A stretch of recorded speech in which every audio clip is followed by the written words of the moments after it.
नमस्कार. नागपुरी मेजवानी चॅनलवर तुमचं स्वागत आहे. आज मी तुम्हाला ओल्या तुरीच्या दाण्याची कचोरी दाखवणार आहे. ही कचोरी मटार कचोरी, शेगाव कचोरी इतकीच चवदार, चविष्ट आणि खमंग लागते. चला मग रेसिपीकडे वळूया. सर्वात आधी आपण 2 वाट्या मैदा गाळून घेणार आहोत. हा मैदा व्यवस्थित गाळून घ्यायचा, जेणेकरून मैद्यात काही असेल तर ते निघून जातं. 1 चमचा ओवा हातावर चोळून मैद्यात घालायचा आहे. 1 चमचा मीठ घालायचं. अर्धी वाटी तूप गरम करून घातलं आहे. ही कचोरी आपण तेलात तळणार आहोत, त्यामुळे इथे गरम तुपाचं मोहन घातलेलं आहे. जर एखादा पदार्थ आपण तुपात तळणार असू तर त्याला गरम तेलाचं मोहन घालायचं.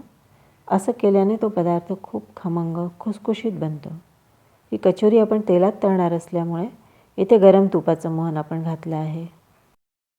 अशी व्यवस्थित मूठ बनली की समजायचं मोहन व्यवस्थित लागलेलं आहे. 1 वाटी पाणी घेतलं आहे. हे पाणी पिठात थोडं थोडं करून घालायचं आहे, एकदम नाही घालायचं.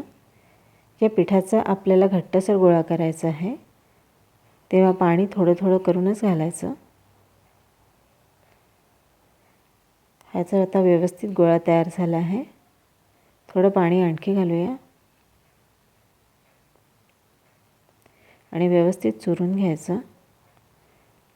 ह्याचा आता छान गोळा तयार झालेला आहे. आता त्याच्यावर ओलं कापड आपल्याला झाकून ठेवायचं आहे. हे अर्धा तास मुरू द्यायचं. आता मसाला करून घेऊया. त्यासाठी पॅनमध्ये थोडं तेल घातलं, त्यावर तुरीचे दाणे घातले, 2 मिरच्या कापून घातल्या आहेत. हे तेलावर आपल्याला थोडा वेळ परतून घ्यायचं आहे.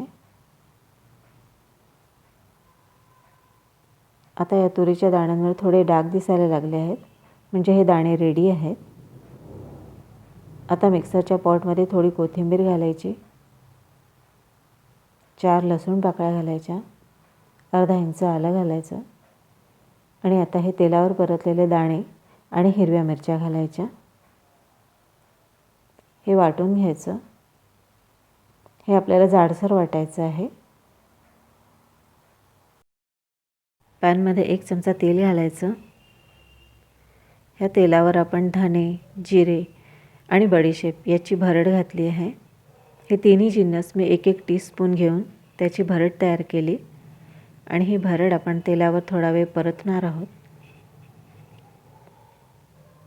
आता त्यात 1 टेबलस्पून खोबरं घातलेलं आहे. हे सुकं खोबरं आहे आणि 1 टेबलस्पून आपण खसखस घातली आहे. हे तेलावर आपल्याला थोडा वेळ परतून घ्यायचं आहे.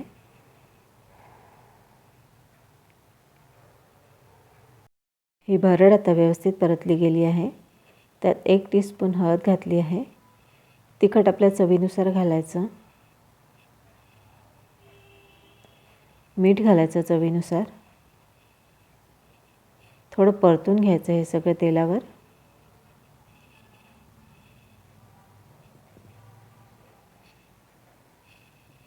आता मिक्सरला जे वाटण आपण केलं होतं ते घालायचं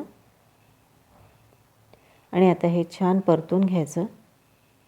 छान एकजीव होईपर्यंत आपल्याला हे परतत राहायचं आहे. थोडी साखर घातली आहे. साखर ऑप्शनल आहे. छान मिक्स करून घ्यायचं. 1 मीडियम साईजचा बटाटा उकडून आणि किसून घातला आहे.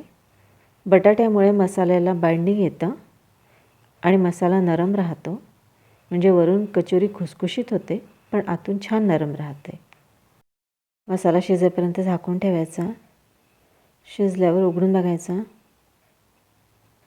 आता हा मसाला व्यवस्थित शिजलेला आहे. हा आता गार करून घ्यायचा आहे आपल्याला.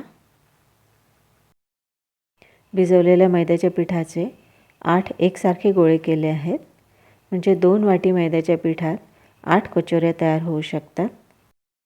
मसाल्याचे पण 8 एकसारखे गोळे तयार केले आहेत.